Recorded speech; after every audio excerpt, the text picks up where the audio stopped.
avant que ça empire. Il y a eu un cours en SVT là-dessus sur comment la grossesse conduit souvent à avoir un enfant. Adaptation, improvisation. Mais ta faiblesse, ce n'est pas la technique. À l'occasion, je vous mettrai un petit coup de polish. T'es sûr de ce que tu fais? J'ai des fiches très détaillées sur l'anatomie humaine. Je m'en doute. Ça fait de vous un tueur plus efficace, n'est-ce pas? Exact. Ah, non mais t'es fou, pourquoi tu hurles comme ça? Toutes les 5 minutes, il y a une bombe ou je ne sais pas quoi. Bonjour à tous et bienvenue dans notre podcast 3 Actus Ciné, sinon rien, avec moi pour m'accompagner Mas. Bonsoir tout le monde. Et Gino. Bonsoir à tous. Le principe de l'émission est simple, on commentera 3 actus qui ont secoué les réseaux sociaux, on en débat ensemble dans les cases commentaires afin que vous puissiez également vous exprimer. Nous essaierons dans la mesure du possible d'y répondre. Et ça commence maintenant. Commissaire, on nous communique que la police a découvert que la victime du second meurtre portait le même nom que la femme tuée ce matin. Monsieur le commissaire, est-il exact que ces deux meurtres ont été commis dans le même ordre que l'annuaire? Première news, la réouverture des cinémas qui ne se fera finalement pas le 15 décembre. Le Premier ministre, Jean Castex, a annoncé que les salles de cinéma ne pourront pas rouvrir le 15 décembre. La réouverture est repoussée au 7 janvier 2021 si la situation sanitaire s'améliore. Lors de son allocution télévisée du 24 novembre dernier, Emmanuel Macron avait annoncé une possible réouverture des salles à partir du mardi 15 décembre, réouverture soumise à la condition d'une importante décroissance de l'épidémie. Deux chiffres avaient été donnés par le président de la République, autour de 5000 contaminations quotidiennes et environ 2500 à 3000 personnes hospitalisées en réanimation. Bien évidemment, à date, ces objectifs n'ont pas été atteints. On compte encore plus de 10 000 contaminations par jour en France.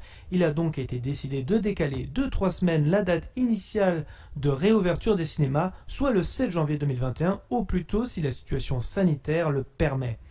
Alors, justement, cette news a un petit peu frôlé la chronique sur Twitter, sur les réseaux sociaux, concernant justement la culture. Oui, puisque comment la salle de l'Olympia a mis que sur sa devanture n'est pas essentielle. Alors la première question que j'ai envie de vous poser, et justement pour ouvrir ce débat, est-ce que vous pensez que la culture n'est pas essentielle ? Alors, j'aurais tendance à dire à la fois oui et non.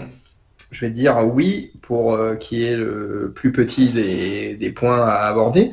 C'est que, en fait, on va dire que par rapport à une situation sanitaire qui s'avère être déplorable, on va dire que la santé est la priorité est réellement essentielle à ce sens propre. Je veux dire, aujourd'hui, on a des médias qui peuvent nous satisfaire, la télévision, le jeu vidéo, la lecture, ce qu'on veut qui peuvent nous aider.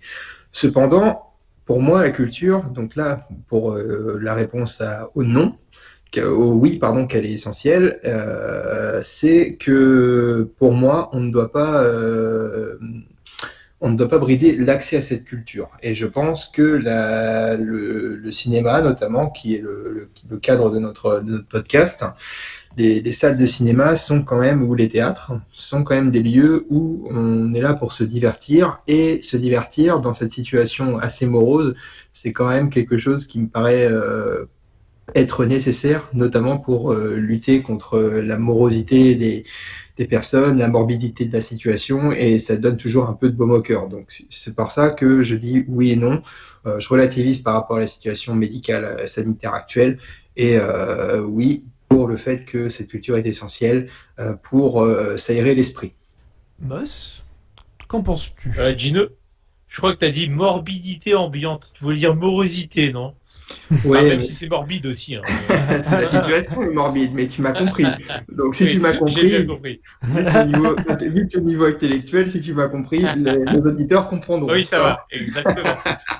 Je suis la valeur de référence. Hein. Si je comprends, tout le monde comprend. Exactement. La valeur étalon. C'est ça. Merci, c'est gentil de me flatter. Moi, disons, je vais un peu jouer sur les mots. Je dirais juste que la culture n'est pas vitale, mais elle est essentielle par contre. C'est-à-dire que, comme tu l'as dit, je veux dire, dans ces temps moroses, hein, voilà, ça fait quand même du bien de pouvoir se rattacher à ce genre de choses. Et puis même humainement, on a toujours besoin.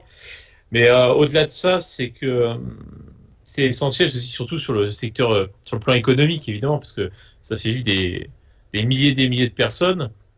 On parle des exploitants de salles, ça, mais c'est vrai que tous les métiers liés au Depardieu, bah, cinéma, mais théâtre, musée, enfin tout en fait, hein, absolument tout. Donc, si pour moi c'est essentiel donc, sur le plan économique, mais encore une fois, ça fait partie de la culture, ça fait partie de l'histoire des hommes, hein, quelque part avec un grand H.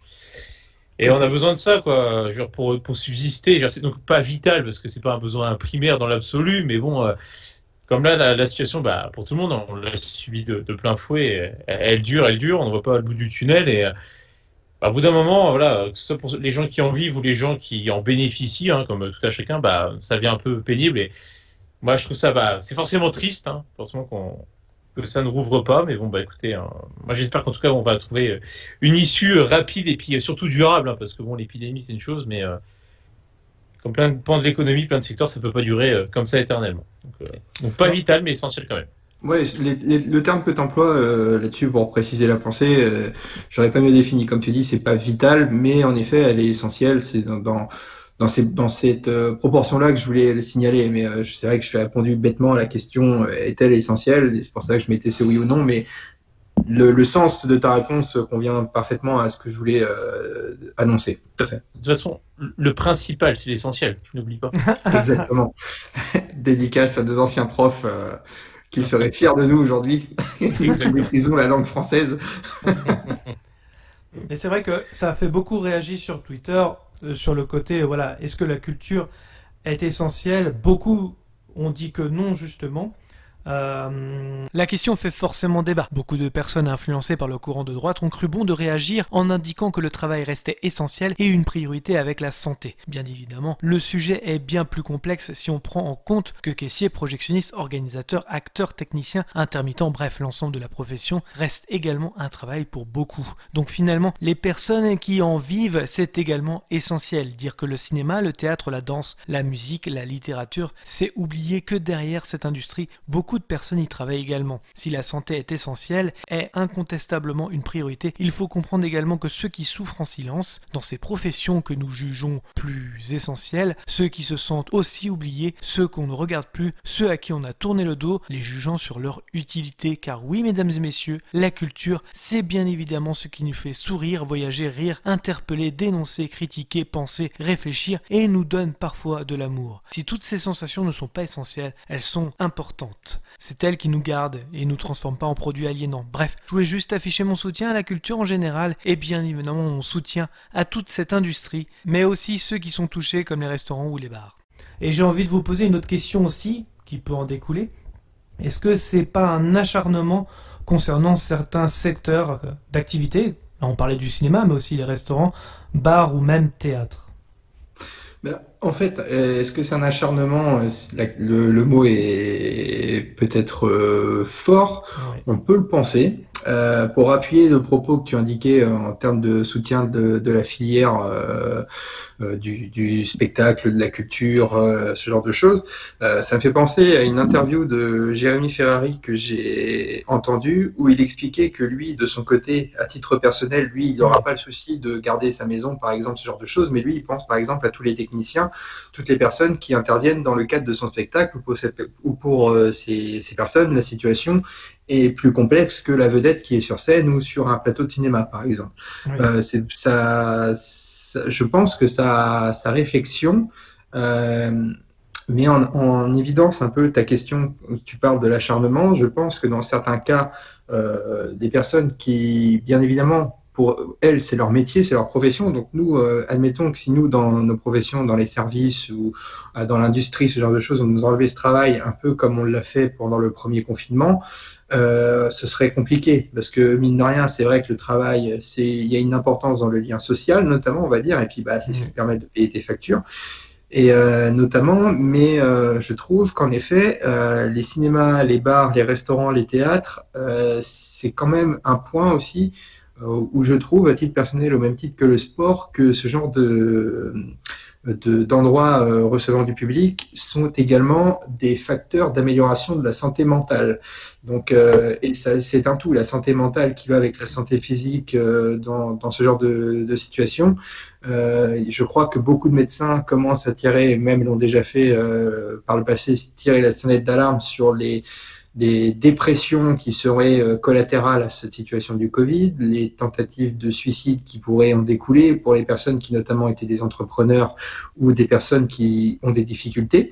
Parce que, une fois de plus, il faut bien mettre en évidence que les populations les plus sujettes à ce genre de comportement, on va dire, un peu plus nauséabond, morbide, seraient les personnes qui ont le moins de moyens, forcément. De toute manière, c'est ces personnes-là qui sont étranglées. Et oui, je trouve qu'il y a un acharnement, si on veut en reprendre ton mot, parce que moi, ça reste que mon avis personnel, mais j'ai l'impression que c'est aussi une espèce de petite privation des libertés qui nous font sortir de notre train-train du métro boulot dodo qu'on vit actuellement depuis depuis le mois de mars 2020. Ouais. Complotiste. Je n'irai pas jusqu'à ce cas-là. Non, mais on caricature souvent les gens qui tiennent ce genre de propos, alors que tu as raison, ça c'est une privation de liberté. Alors, officiellement pour notre bien, mais bon, il y a tellement de choses qui sont faites, soi-disant pour notre bien, et qui ne sont pas forcément le cas derrière, mais bon, ça après c'est un débat vaste. Mais dans ce cas-là, si tu veux, oui, ça reste un débat vaste, on ne va pas s'étendre non plus sur le sujet trop longtemps, mais pour moi, je trouve pas que ce soit plus dangereux d'aller au cinéma, par exemple, ou au restaurant, que de se tasser dans le métro pour aller bosser. Voilà. C'est exactement cette situation qui me... Voilà. Je pense que les mesures seraient acceptées si elles étaient plus claires et plus, cohérentes dans les choix. Le virus est là, faut pas le cacher, c'est clair, il est là. Mais par contre, les mesures qui sont prises, en effet, peut-être que là, on peut utiliser ce terme d'acharnement parce qu'on priorise une activité plutôt qu'une autre. Et malheureusement, c'est toujours les mêmes personnes qui payent, qui trinquent dans ce genre de situation. Ouais, c'est clair. Ah, mais toi, t'es un peu comme Extri le bain de bouche. Là, tu m'ôtes les mots de la bouche parce que c'est exactement ce que j'allais dire. C'est vrai que le problème qui se passe aussi, bon là, on sort un peu du cadre du cinéma en tant que tel, mais c'est que depuis le début, le gouvernement en général, c'est qu'il y a un problème de cohérence, quoi. Ils interdisent des secteurs d'activité et pas d'autres, etc. C'est exactement ce que j'avais préparé de toute façon là, avant l'émission. C'est-à-dire que moi, j'avais mis aussi pourquoi pas faire des capacités de salles divisées par 2 ou 3, par exemple, tu vois, pour limiter les contacts, et ouvrir quand même, quoi. J'ai dit, quoi, une salle avec seulement un siège sur 2 ou même sur 3 occupés, plus le port du masque et du gel hydroalcoolique à disposition, en quoi c'est plus dangereux qu'un bus ou un métro bondé, quoi. Je veux dire, faut arrêter, quoi. Surtout que voilà, il y a le truc des sièges, comme tu disais, sachant qu'en plus, quand j'y repense, pendant la période entre la réouverture des cinémas et la refermeture cette année, il y avait très peu de monde déjà dans les salles, donc c'était déjà pas évident. Et il y avait de quoi s'asseoir facilement et sans avoir de risque. C'est ça. Puis ce que j'ai dit, quoi, pour conclure juste là-dessus, c'est vrai que, je pense, on pourrait demander aux professionnels du secteur, mais vaut mieux une salle remplie à moitié ou au tiers, mais c'est toujours mieux qu'une salle complètement vide et un cinéma fermé, je pense, dans tous les cas. Ça permet de moins faire vivre autant que possible, quoi. Donc, je sais pas, ce côté un peu intransigeant, tout noir ou tout blanc, tu vois, un peu binaire. Des décisions politiques. Bon, après, on ne dit pas que c'est facile, mais c'est difficile à comprendre. Et il y a forcément ça, c'est clair que les décisions sont certainement pas les plus simples à prendre. Je n'aimerais pas être à la place du pouvoir exécutif en ce moment, c'est clair, à prendre ces décisions-là. Cependant, ça n'excuse pas, je trouve, le manque de clarté dans les décisions qui sont prises. C'est simplement ça. Certaines mesures sont nécessaires, mais par contre, qu'on sacrifie une marge d'activité par rapport à une autre, ça me gêne davantage. Et puis voilà, il y avait une photo qui a été relayée par Jean Dujardin, et qui a été relayée d'ailleurs par plusieurs acteurs, voire même réalisateurs, concernant justement un avion complètement bondé avec les masques et compagnie. Donc là, il ne veut pas le mettre de distance et compagnie. Donc c'est un secteur, qui est pas en déclin, contrairement au cinéma. Et dans les salles où, quand c'était ouvert, les salles sont vides, quoi. Donc il y a oui effectivement un problème de cohérence, je pense, entre les décisions qui sont prises et voilà. Donc c'est pour ça que je me posais vraiment la question si c'est pas un acharnement concernant certains secteurs, parce que là ça fait vraiment un petit peu... je trouve que Jean Dujardin a visé juste en partageant la photo, qui était complètement contradictoire avec les décisions prises par le gouvernement. Oui, la photo est parlante, je l'ai vue cette photo, et en fait, moi, je me pose la question d'un point. Alors, ça doit être forcément un vol intérieur, vu que les vols, on va dire, transfrontaliers sont interdits de mémoire, je crois. En Europe, tu peux pas te rendre, par exemple, d'un pays à un autre, me Non, il y en a semble-t-il. qui voyagent, par exemple. Peut-être hormis exception pour des classes affaires, ce genre de choses, peut-être, ouais. Ouais, Mais pas forcément. Il y en a qui voyagent quand même à là, l'étranger. je sais pas. Par contre, oui, je veux dire, à partir du moment où on a permis ce genre de placement pour avoir pris l'avion, on sait tous que l'espace entre les sièges est divisé par 2, voire 3, voire fois 3 par rapport à des places au cinéma. On est entassés les uns dans les autres dans un avion. Donc là, oui, Les uns dans les autres? Ah, c'est intéressant. par contre, Ça, c'est- non, mais Choisir sa muse, par le contre, vol, ça va. le parallèle qui est fait est intéressant. Et ouais, je pense que ça traduit le message. En effet, pour moi, cette incohérence-là, elle marche, elle fonctionne. Mais c'est juste cette question-là que je me posais, savoir si c'est pas un cliché qui est mis comme ça, juste un sentiment de colère de lui-même passager qui serait et où la photo ne serait peut-être pas actualisée, on va dire. J'ai envie de te dire, c'est juste ça. Cette question, c'est dans quel cadre ce voyage a-t-il été pris, parce que l'avion, on ne sait pas d'où il est, la salle de cinéma. Non, non, bien sûr, mais c'est pour montrer un petit par peu contre, justement pour illustrer les- le propos, voilà, Voilà. c'est oui, là-dessus. Par contre, après, c'est là-dessus, je peux pas le contredire. Après, il défend sa filière également, et il a tout à fait raison, hein. Et puis, je pense que inconsciemment, il le fait pas que pour lui, il le fait également pour toutes les personnes dont on évoquait également tout à l'heure, Oui. les réalisateurs, les techniciens, voilà, toutes ces personnes-là. Ouais, bien sûr. Et c'est marrant parce que tu as dit un sentiment de colère passager alors qu'il était en avion, donc c'est drôle. Ouais. Oui, c'est tout à fait ça. Putain. J'ai pas eu de trou d'air, ça va. Ah, c'est bien. Est-ce que vous voulez Ouais. rajouter quelque chose par rapport à cette news, voilà, qui a un petit peu fait réagir, en tout cas, les réseaux sociaux? Ou pas du tout. En fait, moi, ce qui m'a surpris, simplement, si j'ajoute une chose par rapport au sujet, c'est le choix de cette date du 7 janvier. Où je me dis pourquoi ne pas, dans ce cas-là, avoir aligné avec le 20 janvier, potentiellement, du coup, pour les bars et restaurants. Ou se dire pourquoi pas, dans ce cas-là, on met le 7 janvier, mais dans les bars et les restaurants, on les met aussi au 7 janvier. Il y a aussi ce côté-là où je trouve qu'il y a encore une persécution envers les bars et restaurants où eux, ça reste niet et niet.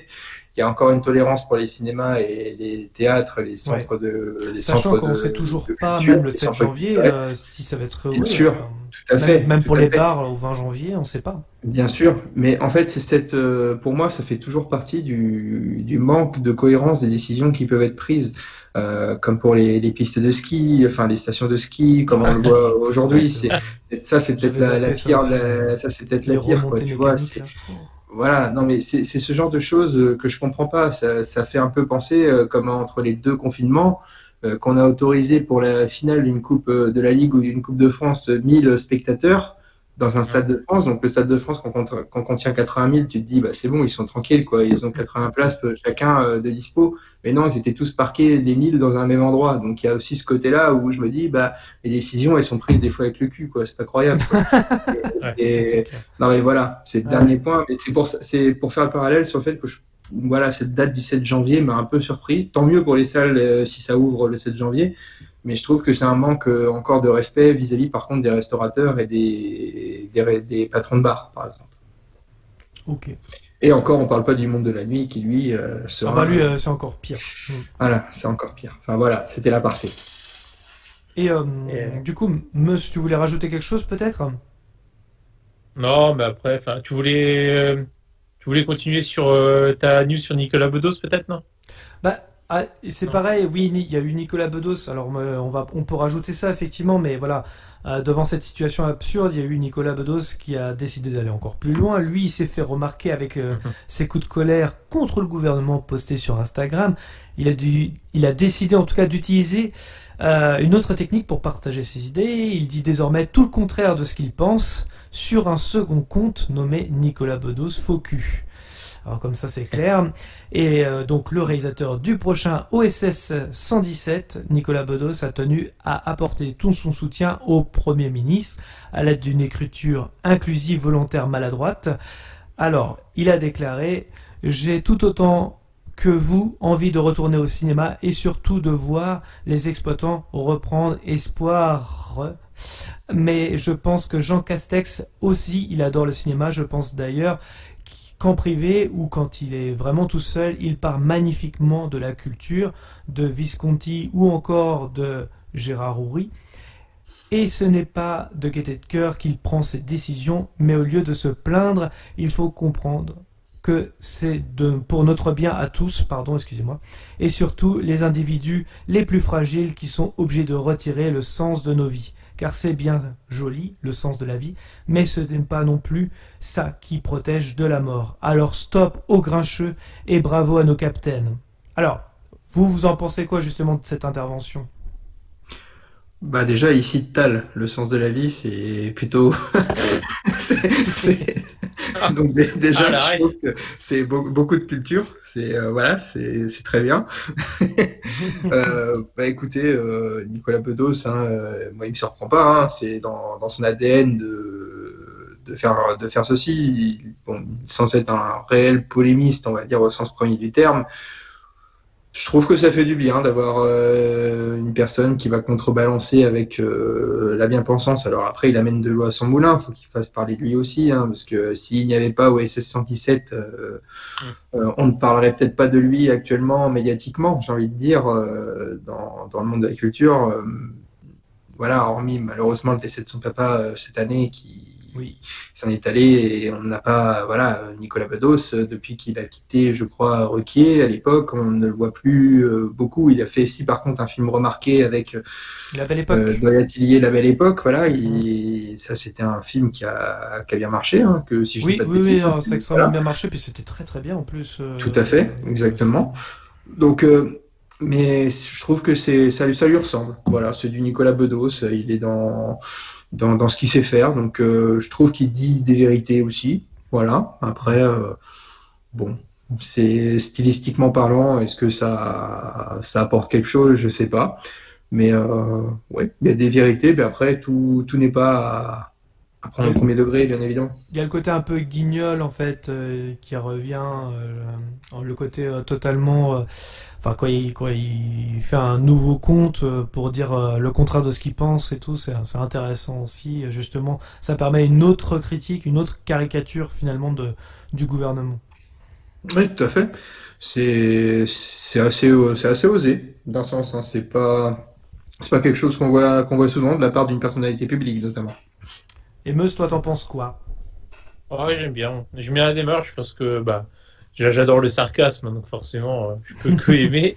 Et non, mais c'est vrai, lui aussi il en a ras-le-bol, il est impuissant comme nous tous, pas sur le plan sexuel, ça j'en sais rien peut-être, mais voilà, il sent un peu pieds et poings liés, et c'est vrai que à défaut de pouvoir faire quelque chose de concret, on va dire, sur les capacités de sortie, etc., sur les capacités d'ouverture, en tout cas, des lieux de vie, au moins, il le critique de façon respectueuse malgré tout, mais cynique et ironique, et donc j'aime beaucoup, au moins, ça permet c'est un défouloir, c'est un exutoire, quelque part. Donc, c'est ce que permet un petit peu aussi les réseaux sociaux maintenant, aujourd'hui, ça permet justement de faire ce genre de choses. Ouais, non, mais j'aime beaucoup. Personnalité, en tout cas, moi j'espère qu'il arrivera à la retranscrire dans OSS. Voilà. Ça. C'est une série de films, Jean Dujardin magistral dans ce rôle, pour reparler un peu cinéma, et j'espère que Bedos va apporter un peu ce côté ce côté-là, mais après, voilà, je peux rêver, mais qui peut faire mieux que Hazanavicius sur le côté un peu ancienne pastiche de Canal+, tu vois, de comment la classe américaine, il y avait quoi encore, le film avec Chabat, Mes Amis, je crois aussi, qu'il avait fait, bref, tout le truc un peu lourdingue qu'il a pu faire avec les nuls, tout ça. Attendu. Ça, c'est clair mais par rapport à... Voilà, il ne faudra pas s'attendre à un film de la même trempe, si tu veux. Certainement dans le même esprit, c'est logique. Mais il sera comparé, c'est clair, évidemment. Mais après, voilà, Bedos, ça peut marcher sur un film comme ça. J'attends de voir un peu comment va se présenter le personnage, sachant qu'il est toujours incarné par Dujardin. Donc ça, en plus. Ça, c'est magique, quoi. C'est top. Voilà, je suis sorti un peu de la polémique, je suis désolé. Oui, non, de toute façon, c'était juste pour compléter en fait la première news, tout simplement, c'était un peu pour illustrer justement cette première news, c'est tout simplement ça. Est-ce que vous vouliez rajouter quelque chose? Oh non, je pense qu'on a... Non, on a fait le tour, je pense. Peut-être un peu long sur le sujet. C'était un peu long, c'est pas grave. Ça, c'est pas... On s'excuse tout d'abord. Ils sont souvent longs. Et bien, on va passer à la deuxième news qui concerne Disney, qui a dévoilé son line-up à l'occasion de sa conférence des investisseurs. Disney a fait le bilan de l'année écoulée et on a profité pour dévoiler une flopée de nouveautés à venir. Quelques jours après la retentissante annonce de Warner Bros., la prise de parole de l'Empire aux grandes oreilles était très attendue par l'industrie du cinéma qui s'inquiétait d'une stratégie directe tout Disney+. Première présentation sur le développement de la plateforme après un an d'existence qui n'arrive pas réellement à convaincre car peu de nouveaux contenus, mais aux 86 millions d'utilisateurs tout de même. Dès février prochain, en Europe, l'entreprise va donc lancer un nouveau service de streaming sobrement intitulé Star, à l'image de Hulu. Cette nouvelle section accueillera le catalogue le plus adulte de Disney, comme les films de la Fox, et sera intégrée au service de Disney+. Résultat, une hausse des prix de l'abonnement en Europe qui passera de 6,99€ à 8,99€. Tout comme HBO Max, certains films seront direct ou Disney+. Ainsi, la sortie de Raya et les Derniers Dragons, le prochain film d'animation des studios, est prévu au même moment sur Disney+, et au cinéma. Il y a aussi des annonces comme Pixar qui travaille également sur Lightyear, un film d'animation consacré à l'origine du héros de Toy Story Buzz l'éclair, doublé par Chris Evans et qui est prévu en salle pour 2022. Ils ont également aussi annoncé de nouveaux films Star Wars. Outre les 10 séries dérivées de l'univers Star Wars, 2 futurs films ont été annoncés par Disney lors de son Investor Day 2020. Si Taika Waititi travaille toujours à l'écriture d'un futur Star Wars, la grosse surprise concerne Patty Jenkins, la réalisatrice de Wonder Woman, qui va réaliser Rogue Squadron, un nouveau film consacré à l'unité d'élite Escadron Rogue, qui se déroulera dans le futur de la galaxie et suivra une nouvelle génération de pilotes spatiaux qui risqueront leur vie pour gagner leur insigne, prévu en salle pour 2023. Côté MCU, on annonce un Captain Marvel 2 prévu en novembre 2022. John Watt, réalisateur des Spider-Man avec Tom Holland, prendra les commandes d'un nouveau film, Les 4 Fantastiques. Shang-Chi and the Legend of the Ten Rings, avec la révélation Hank alors je sais pas si je le dis bien correctement, mais c'est Hank Wafimina est en boîte, je vais y arriver. Le premier film centré sur un super-héros asiatique suivra les aventures du maître des arts martiaux Shang-Chi et sortira en 2021 au cinéma. Donc il y a pas mal de news côté ciné, alors côté série aussi bien évidemment, mais là on va plus se concentrer aussi sur le cinéma, mais bon, vous pouvez en parler également. Mais que pensez-vous de ces différentes annonces? Est-ce que certains projets vous donnent envie ou vous font vomir? Bref, dites-moi tout. Eh bien, c'est marrant parce que tu sais, quand j'ai lu le programme là, de l'émission, je me suis dit que j'allais encore faire mon vieux français grincheux de base, comme je fais à chaque fois. Parce que, c'est ce que je voulais aussi. Forcément. Forcément. Hein, tu me titilles là-dessus. Voilà. Mais... non, bah tiens, tu parles de faire vomir. Moi, je veux dire que quand j'ai vu ce qu'avait dévoilé Disney, j'ai vomi du sang, quoi. Là, c'était une horreur, quoi. C'est vraiment je l'horreur. permets juste de préciser sur ce point-là que quand j'ai lu aussi, comme toi, le conducteur de ce podcast, le fond vomir m'a fait vomir également, parce que pour moi, fond, Oui. j'écris F-O-N-T et pas F-O-N-D. Voilà. Oui, ça c'est pas. À la rigueur, voilà. À la rigueur, voilà. Je te laisse Ah, comprendre. franchement. Ah, mais franchement, ce programme, enfin, j'en peux plus de Disney. Disney, c'est le diable pour moi, tu vois, au niveau cinéma, c'est une horreur. C'est-à-dire que maintenant, c'est du produit à la chaîne. Encore une fois, Disney, c'est du McDonald's. On vous fait du produit à fond, à la chaîne. C'est-à-dire, voilà, vous enchaînez, on vous en fait plein. Ça a toujours la même saveur. C'est toujours les mêmes ficelles, mais on vous en fait plein. On vous inonde le cerveau avec ça, et voilà. C'est toujours pareil. C'est ça. Tu vois, par exemple, Star Wars. Bon, quand c'est sorti, le contexte était différent, mais c'était révolutionnaire sur le plan de l'univers, des effets spéciaux, etc. Mais aussi et surtout, qu'est-ce qui a fait son succès, c'est que c'était un événement. Déjà, tu avais un peu de temps entre chaque sortie de film, ils étaient tous liés, voilà. Et entre la trilogie originale et la prélogie, quand même, il s'est écoulé quoi, plus de 20 ans. Enfin, c'est à peu près 20 ans, peut-être pas 20 ans, mais J'étais surpris d'ailleurs quand j'ai vu le line-up là de Disney qu'il y ait autant de trucs sur Star Wars. C'est juste hallucinant. Et puis, comme je dis, maintenant, le problème, c'est que Disney nous propose plus des œuvres, il nous vend des produits. C'est l'aspect industrie a pris très largement le pas sur le côté artistique, parce que le cinéma est un art, mais aussi une industrie. Mais là, on est sur du 90% industrie, 10% art, quoi. Là, maintenant, c'est terminé, quoi. C'est toujours pareil, et puis on s'en bat les couilles, je suis désolé, moi, j'appelle un chat un chat. J'en ai rien à branler du spin-off sur le mec qui aidait Felicity Jones dans Rogue One, j'en ai rien à foutre. Enfin, je parle pour moi, mais on s'en tape. Ouais, voilà, mais enfin, on peut faire ça pour tous les personnages, pour tous les films et toutes les séries. Genre, ça, c'est illimité. Je veux dire, à quand il y a un mec qui l'a mis quoi déjà? Jabba. Ah, je sais plus. Non. Non, mais à quand un spin-off sur les cuistots de l'Étoile Noire? Je veux dire, mais allons-y. Enfin, genre, mais enfin, c'est sur le premier ministre de Camino. Ouais, voilà, mais on peut tout faire. Dark Vador, il les aime bien cuits. Ouais, mais voilà, moi, je veux dire, on a plus ce côté événement, tu vois, et comme je dis, ce qu'il faut aussi, là, quelque part, la valeur d'une œuvre, c'est aussi sa rareté, tu vois.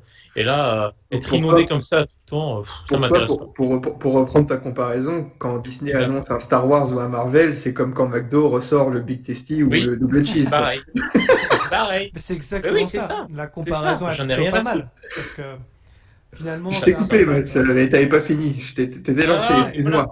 Mais à cause d'eux, voilà, juste, je vais conclure, je vais vous passer la parole, mais voilà, il n'y a plus d'âme dans tout ça. Je veux dire, c'est du standardisé, ça m'intéresse pas, puis c'est juste, voilà, c'est juste occuper la place. C'est tout, c'est leur stratégie. Voilà, on inonde tout le monde et juste pour faire parler de nous tout le temps, quoi. Ça m'intéresse pas. Personnellement, ça m'intéresse pas. Et j'en donnerai plus un centime. Moi, j'en ai rien à branler. Hein. Vraiment, c'est triste, mais je crois que je suis en mode, j'ai envie de les boycotter tellement ils m'agacent, tu vois. Enfin, ils parasitent tout. La problématique, alors je l'ai pas dit dans la news, mais c'est un line-up qui va jusqu'en 2027. Voilà, juste pour. Quand même, ouais, mais quand même, ça fait énormément de choses. Même si oui, complètement. Si c'est sur 6-7 ans, quand même. C'est beaucoup. Ah bah de toute façon, oui, ça c'est clair. Gino. Ouais, non, c'est là-dessus, quand j'ai vu l'annonce que tu as décrite, que tu as, on va dire, dévoilée jusqu'au boutisme, c'est quand même, ouais, c'est plus un catalogue, là, c'est un plan d'entreprise, en effet, sur... C'est tellement incroyable ce que je lis, et en fait quand on se posait la question pour HBO Max avec la Warner, voilà, oui. Disney, que Disney fasse ça, comme on le disait, ils l'ont fait avec Mulan, donc eux, dès qu'on peut gratter un peu, il n'y a pas de souci là-dessus, hein. Bon, ils vont augmenter le prix des abonnements, mais bon, qui ne le fait pas de toute façon. Netflix a fait pareil au départ. Moi j'étais assez étonné, 86 millions d'utilisateurs, bon. Moi, je l'ai pas pris de mon plein gré, il m'était fourni dans mon abonnement Canal. Donc, voilà, donc s'il me compte parmi là-dedans, donc voilà, j'ai utilisé une fois pour regarder The Mandalorian. Voilà, c'est tout. Tu vois, pour donner un ordre d'idée, mais autant te dire que avoir le catalogue adulte de la Fox, on verra ce qu'il y a là-dedans. Mais bon, pour moi, c'est de l'annonce. ça me fait ni chaud ni froid, quoi. Et puis, bah, je veux pas être très. Tu veux pas voir très... Hulk? Enfin, je veux dire, ça donne envie quand même. Tout à fait. Non, mais après, je suis d'accord avec Mus sur le côté pour les Marvel, pour Star Wars, ça en devient pathétique, ridicule. Bon, comme on le disait aussi, 4,5 milliards de dollars, ils peuvent faire ce qu'ils veulent. Donc, c'est ça. Voilà. Et donc, c'est comme tu dis, l'image du diable, elle est parfaite. C'est un peu ça. Pourtant, c'est le studio de notre enfance. Nous, c'était pour nous le bon Dieu sans confession, sans concession. Je sais pas comment on dit, je m'en fous. Mais on a été bercés à ça à Disney. Et puis aujourd'hui, quand on voit ce qu'ils en font, c'est limite un peu tuer le symbole de notre enfance, on va dire ça comme ça, quoi. Mais sur ton côté où ils proposent pas de nouveautés, d'un sens, j'ai envie de te dire, dans leur grande majorité, depuis la création des Walt Disney Studios et depuis Blanche-Neige et les 7 Nains, c'est quand même beaucoup d'adaptations. Il n'y a pas de réelle créativité on va dire sur les chefs-d'œuvre ou quoi que ce soit. Ça reste des contes pour enfants des siècles précédents. Voilà, ça reste de la littérature adaptée. Bon, après, Disney a quand même fait le tour de force, de limite qu'on pense que ça vient d'eux et pas si on n'a pas la culture suffisante, dire que La Belle au bois dormant c'est d'un auteur, je crois que c'est de Perrault. Voilà, c'est la typique. Non, pas Vincent Perrault. Vincent Perrault, c'est le dragster au bois dormant. Voilà, c'est le grand animateur de Mokshu Potamou. Voilà, c'était même une belle époque. Non, mais voilà, c'est quelque chose quand même qui est assez frappant. Et je trouve que d'un sens qu'ils fassent de la copie, de la standardisation, comme tu dis, ça reste dans leur ADN. Pour moi, et je peux me tromper, je sais même pas si c'est adapté ou pas, mais je pense que c'est les premiers films qu'on ait pu connaître du style Les 4 Bassépons à Danois, La Coccinelle. Peut-être que ça c'était des créations originales, je me trompe peut-être, mais on va dire dans les animés, ce n'était pas de la création et on peut pas attribuer pour moi Toy Story à Disney, mais au studio Pixar. Oui. Ils se sont associés pour parce que oui, tout à fait, bien sûr. Mais pour moi, c'est une création des studios Pixar plus que de Disney, d'un sens. Dans mon imaginaire, c'est comme ça que je le vois. Et limite, c'est peut-être le seul truc qui me laisse intéressé, on va dire, c'est peut-être le film là que tu as annoncé, Lightyear, sur le film consacré à Buzz. Parce qu'il faut reconnaître, malgré qu'ils en ont fait 4 jusqu'ici, je trouve que les 4 sont de bonne qualité. Voilà, ça reste quelque chose de maîtrisé. Rogue Squadron, quand je vois le descriptif, une nouvelle génération de pilotes spatiaux qui risqueront leur vie pour gagner leurs insignes. En fait, je trouve. Franchement, je m'en balèque, quoi. C'est clair. Pour moi, ça va être. Rogue Squadron, moi je sais qu'il y avait des jeux vidéo qui ont existé. Je pense qu'ils veulent. Ouais, ils veulent surfer là-dessus. Ils veulent surfer sur ce truc. Certainement. Mais l'histoire était extraordinaire de Rogue Squadron déjà. Pour moi, je vois ça tous les étés sur France 3, ça s'appelle La Carte au Trésor, il y a des pilotes d'hélicoptères qui risquent leur vie pour gagner leurs insignes. Voilà, pour moi c'est ça, tu vois, c'est ni plus ni moins. Et puis Marvel, j'ai déjà dit plus d'une fois sur ce podcast, c'est pas du tout ma tasse de thé. Et pour voir un peu la décadence de Marvel, j'invite les gens à regarder les vidéos que Durandal a fait sur le sujet Marvel, qui sont très très bien expliquées, très bien exprimées. Sur elle date un peu. Elle date, tout à fait, parce que je pense qu'il attend que. Il a fait la phase 1 et 2. Voilà, il a fait la phase 1 et 2. Mais déjà, rien que ça permet de comprendre la décadence qu'il y a eu chez Disney entre les deux phases, justement. Complètement. Ouais.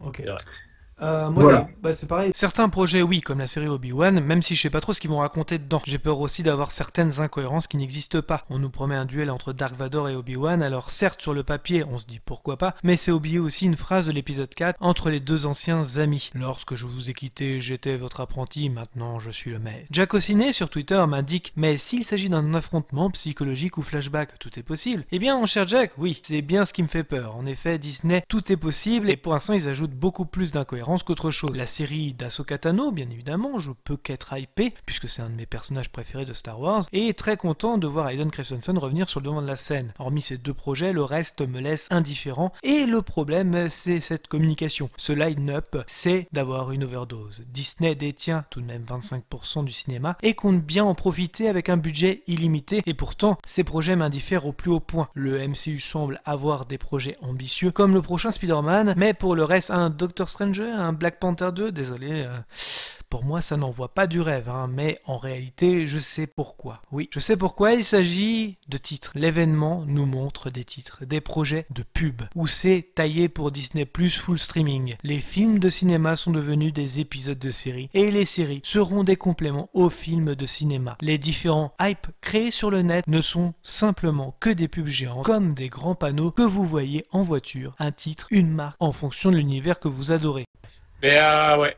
En tout cas, non, mais de toute façon, juste pour, par rapport à ce que tu viens de dire aussi, tu vois, de toute façon, pour la faire courte, j'ai lu un commentaire sur Internet qui m'a fait rire, mais c'est vrai que ça résume bien. Il y a un mec qui a parlé de Marvelisation et de Star Warisation. C'est le terrorisme à la sauce Disney. Mais tu vois, c'est un peu ça. Enfin, oui. C'est produire à la chaîne, et puis voilà, quoi. C'est triste, quoi. C'est parce que c'est vrai que du coup, on perd en âme et. C'est un peu, voilà, c'est là, en fait, le line-up pour moi, après c'est moi qui dis ça, mais c'est des pubs géantes, comme les grands panneaux que vous voyez en voiture, un titre, une marque, en fonction de l'univers que vous adorez, basta. Ça va pas plus loin, en fait. C'est ça. Ah ouais, tout à fait. Mais c'est vrai qu'on nous annonçait avant, en tout cas dans les précédents line-up, on vous annonçait un Iron Man, on vous annonçait un Captain America, ça envoyait du pâté un peu plus que... Putain, un Doctor Strange 2, on s'en fout, quoi, enfin, clairement. Enfin, moi, personnellement, je m'en branle. Mais... Au final, tu vois, je veux dire, ils font tellement de films. Parce que, tu sais, à la rigueur, tu as pris les droits, etc., tu peux faire autant de films que tu veux, tu as le droit, mais tu sais, tu peux faire, par exemple, un arc narratif, je sais pas, sur 5 ou 6 films, et après, une fois que tu as clos l'arc narratif, tu peux refaire un autre arc narratif, mais tu sais, tu reprends avec d'autres acteurs, etc., un reboot, quoi, comme un reboot à chaque fois, tu vois. Là, on va arriver à une trentaine de films qui sont tous soi-disant interconnectés, sauf qu'au final, tous les films, même les films comme les Avengers, finalement, ça devient épisodique. C'est un film parmi tant d'autres et c'est même plus un événement au final. C'est ça le souci. Oui, pourtant, moi qui suis pas fan de Marvel, si j'ai bien compris la vidéo de Durandal, l'épisode Avengers dans le MCU était entre guillemets la conclusion d'un arc narratif en soi. Des films présentés chacun des protagonistes pour ensuite les inclure dans Avengers. Et là où il y a eu, entre guillemets, un peu mal donne dans l'histoire, c'est que le deuxième acte narratif se terminait pas sur le même nombre de films, mais c'est terminé par Ant-Man, qui a eu des soucis de production qui ont coincé. Et puis il y a aussi l'arrivée de Spider-Man, parce que comment Marvel avait Disney récupéré les droits d'exploitation qui à la base étaient uniquement attribués à Sony.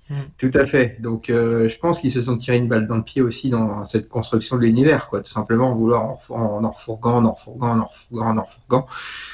Bon, après, ça n'empêche pas que moi, je serais quand même le premier idiot à aller voir Star Wars au cinéma, hein, mettre l'argent, c'est clair, hein, parce que bon, ça reste un univers que j'aime beaucoup, même si je suis persuadé que ça, enfin, voilà.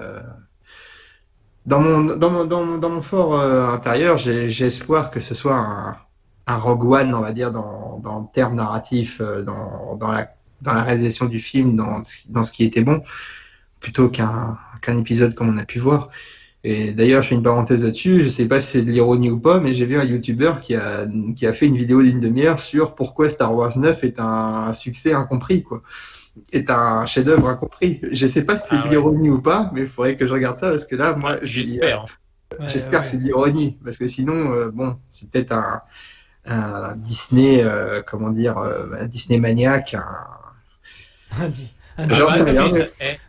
c'est peut-être pas de l'ironie, il n'y a pas plus aveugle que celui qui refuse de voir, comme on dit. Tu sais, t'as des fans indécrottables qui se bercent d'illusions un petit peu, sans être méchant, quoi. Et puis, ils veulent pas admettre que, voilà, avec leur univers fétiche, on ait pu faire de la merde, mais ça peut être le cas, malheureusement. Ça enlève rien à la qualité des métrages précédents, hein, mais. Tout à fait. Mais toi, le premier, t'as été conscient que Camping 3 était bien inférieur aux deux premiers, quand même. bien sûr. Non, tu vois bien que Patrick Chirac, et puis de Benko, machin, tu sens qu'il y a un truc qui. Ça va pas, quoi. C'est pas possible. Et d'ailleurs, en parlant de parlant de Disney aussi, enfin, vu qu'on y est aussi, est-ce que la stratégie de Disney sur sa communication vous semble-t-elle efficace? Est-ce que ce line-up, est-ce que vous avez senti de la hype, pas forcément pour vous, mais pour les autres, pour ceux qui vont consommer du Disney, justement? Difficile à dire, parce que là, en ce moment, l'effervescence, c'est forcément, avec le contexte, encore une fois, hein, forcément, c'est un peu peut-être plus difficile de prendre le pouls à ce niveau-là. Puis je vais pas trop regarder, j'avoue, les réseaux sociaux sur les retours là-dessus, vite fait. Et j'ai vu qu'il y avait beaucoup de gens justement gavés comme moi, qui trouvaient ça un peu. C'est peut-être un phénomène générationnel aussi. Peut-être que nous, ça nous parle plus. Dépasse. Ouais, ça nous parle plus. Peut-être qu'il y a ce phénomène-là. Et peut-être que c'est ça qui nous fait aussi qu'on prend du recul sur la situation, qu'on a constaté qu'il y a une dérive, une décadence des grandes séries, je parle des séries de films, hein, qu'on s'entende bien, qui déclinent au fur et à mesure. On ne retrouve pas le matériau d'origine qu'on a connu gamin. Donc après, voilà, il y a les choix de réalisateurs, tout ça aussi, ils ont le droit de s'approprier le film aussi. Hein, c'est eux qui le réalisent, donc ils ont le droit aussi de donner leur vision. Mais pour moi, il y a ce phénomène générationnel. Et puis, comme tu le signalais un peu sur le ton de la vanne, il y aura par contre les fans aveugles de Disney qui ne verront aucune erreur, aucun manquement sur les films, sur quoi que ce soit. Et ce sont ces gens-là qui sont à fond là-dessus, quoi. Et s'ils font un tel line-up, c'est qu'il y a un public, hein, de toute façon. Je pense pas que tu t'aventurerais sur un plan sur 7 ans, on va dire 6 bientôt, vu qu'on sera en 2021, mais tu t'aventures pas sur un plan aussi audacieux, on va dire en termes de coût que ça va représenter, si tu n'avais pas la certitude d'avoir un public qui répondrait derrière. Ça reste des licences très fortes, donc forcément avec un public d'aficionados, on va dire, hein, c'est clair. Hein, ils ont une fanbase solide, comme on dit. Exactement. Après, voilà, c'est clair qu'on peut pas on peut pas leur reprocher d'être hyper fan de leur série. Par contre, on peut leur reprocher d'être un peu, opaque ou manquer de transparence sur le bien fondé des films ou sur le respect des œuvres, tout simplement. Ok. Est-ce que vous avez Oui, tu avais quelque chose à ajouter, Meus, peut-être. Ah, mais voilà, je pense juste que tout ça, leur line-up, là, c'est juste une stratégie marketing, c'est occuper l'espace un maximum, c'est-à-dire qu'on parle plus de nous que de la concurrence. C'est étouffer la concurrence comme ça, c'est, voilà, on met des trucs à nous partout, tout le temps. C'est juste ça, à mon avis, leur stratégie. Et puis, je suis même pas persuadé qu'ils auraient besoin de le faire, en plus, tu vois. Peut-être, mais en tout cas, c'est vraiment la stratégie, c'est inonder le marché. Point. C'est vrai que là, la communication dans le monde du cinéma est vachement occupée par Warner et HBO Max ces derniers temps, parce qu'ils ont un peu défrayé la chronique avec leurs annonces de simultané cinéma et streaming. Et c'est vrai que maintenant, on est dans un monde très concurrentiel concernant le streaming. C'est un diffuseur direct. Il n'y a pas de distribution à faire. Les coûts sont réduits grâce à ça. Donc le but, c'est d'avoir de l'abonné, quoi. Et là, on sent que c'était la stratégie de Disney, justement. L'idée même, c'est ce que je disais, ça part plus sur des films séries, et les séries des compléments aux films. C'est fait pour le streaming, full streaming. Plus que pour le cinéma. Après, en plus, ils ont full budget. Donc tous les films seront des Big Mac, tu vois. Là, tu pouvais avoir des repas de grands chefs, etc. Quand tu avais des chefs-d'œuvre de films, là, ce sera des films parmi tant d'autres. Ce sera un Big Mac standardisé comme des milliers d'autres. Point. C'est super. Du McDo. Et pour moi, il tue le cinéma. On en reparlera, hein, l'avenir nous le dira. Mais je suis peut-être un peu fort dans mes propos, mais moi, ça me tue. Hein. Ce qu'ils font. En fait, moi aussi, ce qui me dérange, on va dire, ça c'est plus un côté, on va dire, général au cinéma et encore plus chez Disney. C'est qu'on prévoit pas un film comme étant une œuvre unique. On va tout de suite penser aux suites, aux déclinaisons possibles. Et c'est ça qui entre guillemets, qui m'emmerde dans cette gestion du cinéma. On sort un film, que même si c'est une création originale, en se disant si ça marche, il faut qu'on prévoie une histoire pour un 2. Oui. Il y a déjà l'annonce du 2 avant que le premier soit sorti. Voilà. En gros, En gros, tu n'auras pas d'œuvres qui auront un début, une fin, avec des intrigues résolues en cours d'un même film. Et ça, je trouve que ça manque. Je trouve que, d'un sens, ce que fait Disney, on va dire, en tant que chef de file, ça va casser un peu ça va peut-être marquer la fin d'œuvres comme on a pu connaître, comme telles que La Liste de Schindler ou Le Pont de la Rivière Kwai ou d'autres films peut-être encore un peu plus récents. Je veux dire, même en France, Intouchable, il y a un début, une fin, une cinéma, voilà. T'auras pas d'Intouchable 2, ça n'aurait pas de sens. Voilà, et alors que là, on va te sortir des films, peut-être qu'on va te sortir Captain Marvel 3, si ça marche bien, peut-être qu'ils y ont déjà pensé, peut-être que c'est déjà écrit quelque part. Peut-être qu'on va te sortir, voilà, comme là, on t'a sorti Solo en disant qu'il y aura peut-être un 2 tout de suite, tu vois, c'est ce problème-là. En gros, je me dis, forcément, s'ils veulent prévoir déjà un 2, il faut qu'ils aient quelque chose à raconter, donc d'office, peut-être que toute l'intrigue ne sera pas résolue dans ce truc-là. Et voilà, après, je passe les licences où tu as des actions, on va dire, qui diffèrent, avec peut-être quelques connexions, mais qui sont minimes. Je pense aux Missions Impossibles, où tu avais un début, une fin, voilà. Et il y a quelques interconnexions, mais elles sont minimes, et chaque film a une intrigue différente. Un peu pareil pour les James Bond, ce genre de choses, même si dans les derniers, ils ont voulu nous faire un simili rapprochement, comme quoi tout le spectre contrôlait les premiers. Mais je veux dire, voilà, il y a quand même des trucs ils peuvent se suffire eux-mêmes. Voilà, qui peuvent se suffire eux-mêmes. Et c'est ça qu'on ne retrouve pas, notamment dans les Marvel. C'est ça qui m'embête. Dans les Star Wars, ou dans les Star Wars d'aujourd'hui. En fait, Disney a un filon, il voit que ça marche, ça rapporte de la thune. Alors l'idée, c'est de presser le citron jusqu'à la dernière goutte. C'est de se dire, on va en refaire jusqu'à ce que les gens soient dégoûtés, quoi. C'est vraiment, tant que ça marche, tant que c'est bénéficiaire, on continue jusqu'au bout. Non, c'est chiant. Enfin, ça tue tout. Ça tue tout à malheureusement. Et malheureusement, tout ça, ça vient aussi, c'est con à dire, mais ça vient du succès. Là où, pour moi, j'ai le souvenir des premières grandes trilogies qui se sont, c'était Le Seigneur des Anneaux. Pour moi, c'était vraiment la première grande trilogie de mon adolescence.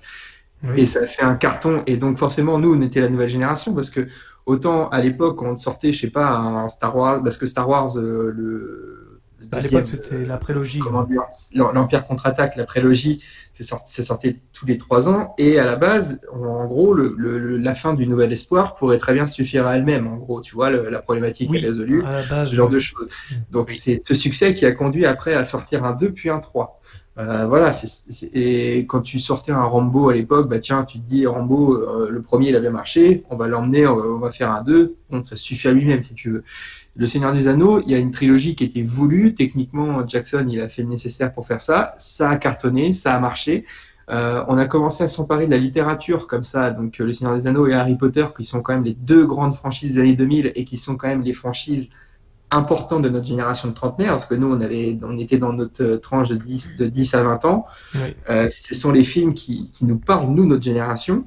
Et c'est cet engouement-là qui a amené à ces dérives. Pourquoi on a ressorti un Indiana Jones à la fin des années 2000 qui était une catastrophe? On a voulu relancer une licence parce que Star Wars avait relancé sa licence quelques années auparavant. Oui, on a relancé plein de trucs grâce à ça. Oui. Pourquoi on a relancé le Hobbit et pourquoi le faire en 3 épisodes? Parce que Le Seigneur des Anneaux était un carton d'audience, on savait que ça marcherait. En fait, c'est tout ça qui est un peu... qui a amené cet avènement de la série sans fin, entre guillemets.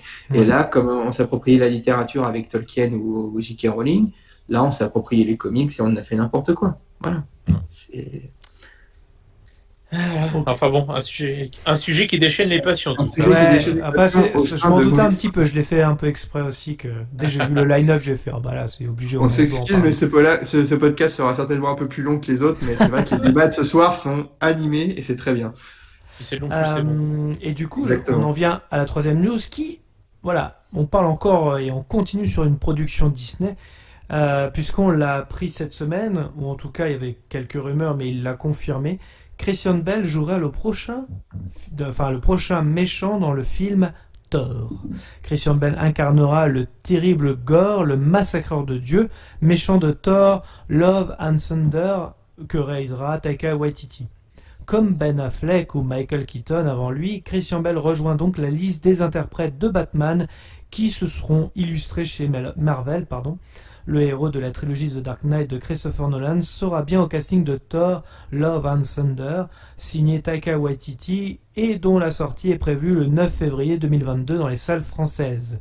Il s'agira du redoutable Gore, comme je le disais, également appelé Massacreur de Dieu. Créé en 2013, ce méchant vieux de plusieurs millénaires maîtrise toutes les formes de combat, ce qui lui permet de tenir tête à n'importe quelle divinité, bien aidé par son arme de prédilection, la nécrolame, qui lui confère des capacités physiques surhumaines. Également doté d'un goût prononcé pour la torture, il sera un adversaire de choix pour Chris Hemsworth, mais aussi Nathalie Portman, parce qu'il ne faut pas l'oublier, Nathalie Portman sera le Thor féminin.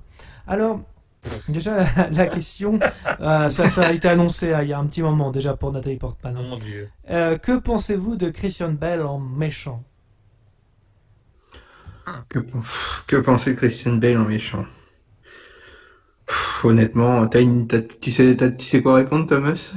Oui, non, si, moi j'ai hâte, parce que, j'ai hâte de le voir en méchant, enfin, à part dans American Psycho, voilà, c'est ce que j'allais dire. Mais hormis ça, tu l'as jamais réellement vu en méchant, si je puis dire, proprement parler, un méchant vraiment assez manichéen, du coup, le bon méchant, je sais pas ce que je suis méchant et blablabla, quoi. Voilà, mais ça peut être intéressant, pourquoi pas le voir en méchant, ça va changer de rôle un peu, je suis curieux de le voir. Après, je vais être honnête aussi, bon, je vais encore chier sur Marvel un petit coup, tu vois, mais comment dire, moi, ça me fait chier, tu vois, regarde, c'est pour beaucoup d'entre nous, c'est Batman, c'est pas que Batman, je vais pas le réduire à ça, mais tu vois, ça me fait chier de le voir tremper dans cet univers, parce que, comme d'autres acteurs, hein, d'ailleurs, parce que c'est un super acteur, talentueux, et c'est un peu comme si tu faisais que des films de qualité.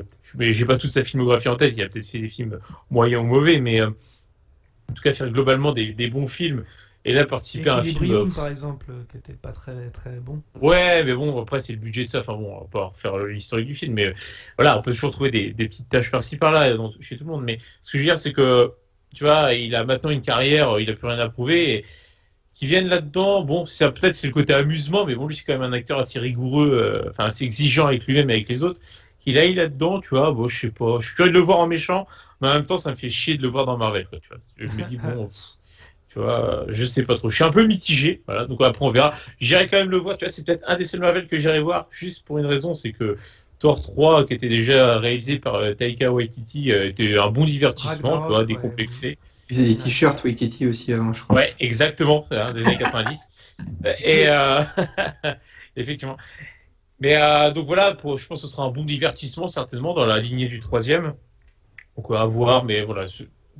Encore une fois, je l'ai eu, mais j'ai plus une très grande estime pour l'univers Marvel de manière générale maintenant. Donc, on ira voir, mais par curiosité, c'est tout, pour ma part. Et toi, Gino? Christian Bale en méchant, pourquoi pas, faut voir ce que ça donne, faut laisser sa chance au produit, je crois que ça va être ma phrase, on va dire, récurrente du podcast, ma phrase signature, faut laisser sa chance au produit, voilà, je reverserai des droits aux auteurs de La Vérité si je mens pour ça. Non, je sais pas, oui, comme tu dis, hormis le côté déjanté dans American Psycho, et je veux dire un côté peut-être un peu plus sarcastique dans Le Mans 66, où je l'ai trouvé par contre très bon dans ce film. Christian Bale, c'est pas quelqu'un qui, pour moi, c'est pas un acteur de folie pour moi à mes yeux, quoi. Il a été très bon dans le Batman, mais c'est pas quelqu'un qui transmet énormément d'émotions, je trouve, qu'elle soit positive ou négative. Il est un peu mono-expressif, quoi. Alors après, qu'est-ce que je pense de moi? En fait, je serais plus intrigué de le voir en méchant dans une autre série, mais comme je l'ai déjà dit, les Marvel, c'est pas moi qui ira voir, quoi, c'est clair. Je m'en contrefous totalement du film Thor Love and Thunder. Le nom déjà. C'est que ce titre, voilà, c'est clair, quoi. Non, mais Gore le massacreur, là, vu ses capacités, ouais, c'est Morpheus, quoi, en gros, quoi. Ils ont fait un Morpheus dans le monde de Thor, quoi. Le mec, il maîtrise tout, ok. La nécrolame, qu'est-ce que c'est que cette histoire encore? Non, mais. Enfin bref, voilà, moi c'est clairement pas ma cam, je crois que je suis largué par cet univers Marvel. Là-dessus, ça va trop vite pour moi. Ouais. Je pense que c'est ça. Autant Chris Hemsworth, je sais qu'il joue Thor là-dessus, et des échos que j'ai pu voir, et puis des peu de scènes que j'ai pu voir, je trouve que c'est un acteur qui porte bien le rôle, qui le joue très bien. Nathalie Portman, j'ai pas vu dans les films ce qu'elle donne. Voilà, ça reste une actrice pour moi qui est une bonne actrice. Voilà, sans plus. Pareil, c'est même acabit que Christian Bale. Mais voilà, honnêtement, je sais même pas trop quoi en penser. J'espère que les critiques sauront voir si il est crédible ou non. J'espère qu'il le verra s'il l'est ou non, parce que des fois, on se surprend. Peut-être qu'il deviendra un peu comme Gary Oldman, mais dans le sens inverse, où il ne faisait que des rôles de méchants et puis après, il voulait faire que des rôles de gentils. Donc peut-être qu'il y aura ce syndrome-là inversé chez Christian Bale. À voir, je sais pas. C'est une question que je me pose. Je serais curieux quand même de voir ce qu'il peut donner dans ce critère de personnage en méchant. Je sais pas trop ce que ça va donner. Voilà. Le nom me fait rire, tu sais. Gore le massacreur, ça me rappelle Ronan l'accusateur, tu sais, c'est vraiment, ça se fout pas trop. Ronan l'accusateur, c'était toujours dans quel pareil. film déjà? C'était les Gardiens de la Galaxie, le premier. Gore le massacreur. Après, le désannusseur de Montargis. Le boucher d'Édimbourg. Non mais c'est vrai que moi je suis comme Meuse, j'avais bien aimé, pas beaucoup, faut pas exagérer, j'avais bien aimé Thor Ragnarok aussi. Je crois qu'il y avait une bonne réalisation, j'étais complètement décomplexé. C'était un épisode qui se suffisait à lui-même, pas forcément totalement à part, je trouvais que c'était sympa. En réalité, le personnage que Belle va interpréter sur le papier, ça fait un peu rêver. Enfin, ça fait pas un peu rêver par rapport au nom, parce que c'est un peu ridicule, mais en vrai, c'est un méchant qui peut être intéressant. Cependant, connaissant l'univers du MCU, tout ça va être désamorcé avec l'humour. Et puis, il faudra que Thor soit remplacé par Natalie Portman. C'est un peu gênant. Donc, il y a le côté aseptisé de l'œuvre qui me laissera sur le carreau, j'en ai bien peur. Puis encore une fois, ça c'est encore un peu le lobby, je sais pas si on peut dire lobby, mais en tout cas la mouvance progressiste. Là, faut remplacer tous les personnages masculins par une femme. Enfin, c'est ridicule. Enfin, ça. Oui, ils avaient fait ça. Et d'ailleurs, dans ce sens, j'ai lu que Nathalie Portman s'appellera Nathalie Portwoman. Bien joué. Nouveau super-héroïne. Non, mais en plus, dans le comics, ils l'ont déjà fait, que Thor soit une femme. C'était déjà ridicule dans le comics, mais je comprends pas qu'ils veulent le faire. C'est la mouvance qui fait ça. Mais voilà, c'est dommage parce que s'ils font un épisode un peu plus mature et adulte, avec des véritables enjeux dramatiques, surtout avec le personnage de Bale, vraiment ça peut être quelque chose, vraiment un véritable méchant face au dieu du tonnerre, ça peut donner un très bon film. Mais entre nous, les méchants sont pas le point fort des films Thor, et malheureusement, mis à part l'autre. Il avait déjà fait le méchant. Il avait déjà fait le méchant sur le banc du Real Madrid, je crois. Ah non, c'est un autre Bale, ça. J'ai confondu. Là, faut la ref, les gars. Si je peux le foutre. Je suis désolé, mais trop de tortues. Voilà, c'est la dernière de la soirée. Bien. Non, mais tu vois, parlant de méchant, enfin, je vois pas en quoi, par exemple, ça fera un meilleur méchant que Ella, tu sais, interprété par Kate Blanchett. Kate Blanchett, c'est ça. Ouais, c'est vrai, je vois pas en quoi ça fera un meilleur méchant. Enfin, je parle pas par rapport à l'acteur, je parle surtout par rapport au méchant lui-même, quoi. Comment il sera. C'est pas les points forts de Thor, justement, les méchants, je trouve. C'est ça de. T'es bien, là. T'es pas mal, même si finalement il s'affrontait assez peu. En fait, elle est sur Asgard, et puis. Voilà, et lui. C'est pas terrible. Bon. Même quand tu vois Love and Thunder, mon Dieu, quoi. Enfin, vous aviez pas mis en stock. Ouais, c'est clair. Love and Thunder, ça donne pas envie, quoi. À part au KFC. Donner la main et cueillir des pâquerettes, c'est bien. Super. Love and Thunder. Ouais, Thunder, mais ça me fait toujours penser à CDC, Thunderstruck. Voilà. Moi, c'est Tropical Thunder. Ouais, donc c'est vrai qu'après, voilà, ça, à voir ce que ça va donner, mais bon, pour l'instant, on part pas sur un projet qui a l'air foufou, quoi. Encore une fois, on jugera sur pièce, sur place, parce que franchement. Mais bon, on a donné envie à Meuse d'aller voir un Marvel, donc c'est quand même. Non, mais j'irai le voir avant. C'est le seul, je pense, que j'irai voir par curiosité. Le reste, je leur crache dessus, rien à foutre. ça m'intéresse. Tu iras pas voir Captain Marvel 2 ? Quand même. Non, je crois pas. Non, non. C'est nul. Voilà. Déjà que le premier, c'était une punition d'aller le voir. Oh, putain. Ouais. Non, Même pas chez Hulk. Oh, Même pas Shilk, non, même pas. Bah non. Oh, Ah, mon puis Dieu. c'est des films bas de plafond et ça essaie de faire passer des pseudo-messages politiques derrière. Tu sais. Comme là, ça te remplace Chris Hemsworth par Nathalie Portman en Thor version féminine. Enfin, on s'en fout. Quoi. On s'en bat Enfin, les couilles. Encore, tiens, ça rejoint le sujet de la semaine dernière. Il faut que les personnages féminins et masculins se complètent et pas qu'ils se substituent. Pour Ouais. moi, c'est ça. J'avais zappé, je l'ai pas dit tout à l'heure dans la deuxième news, mais il y avait aussi Ant-Man 3 Quantum Mania. Ça a l'air. non, ouais. Le nom. Mania, ouais. T'as l'impression que c'est plus le nom d'un jeu vidéo que le nom d'un film. C'est... Ah ouais, putain. Ça donne pas envie. Hein. Déjà, les deux. Je sais pas pourquoi j'étais voir le deuxième Ant-Man, sachant que le premier, j'avais pas aimé. Et le deuxième masochiste. était horrible. Oh mon dieu. Ah, je me suis vas-y, fait fouette-moi. chier. Non, oui, c'est ça. Alors, quelque chose à ajouter sur ces 3 news ou Je pense que ce soir, on a été quand même assez bavard. assez bavard. Oui, nous avons été assez bavards, en effet. En tous les cas, merci à tous de nous avoir suivis. Je vous rappelle que vous pouvez clocher, commenter, mettre un pouce bleu, nous suivre sur les réseaux sociaux, Facebook, Twitter, Instagram. Les liens sont dans la description. Dans tous les cas, rendez-vous dans les salles obscures pour de nouvelles aventures. Bonne soirée à vous. Salut tout le monde. Salut tout le monde, bonne soirée. Avant que ça empire, il y a eu un cours en SVT là-dessus sur comment la grossesse conduit souvent à avoir un enfant. Adaptation, improvisation. Mais ta faiblesse, ce n'est pas la technique. À l'occasion, je vous mettrai un petit coup de polish. T'es sûr de ce que tu fais? J'ai des fiches très détaillées sur l'anatomie humaine.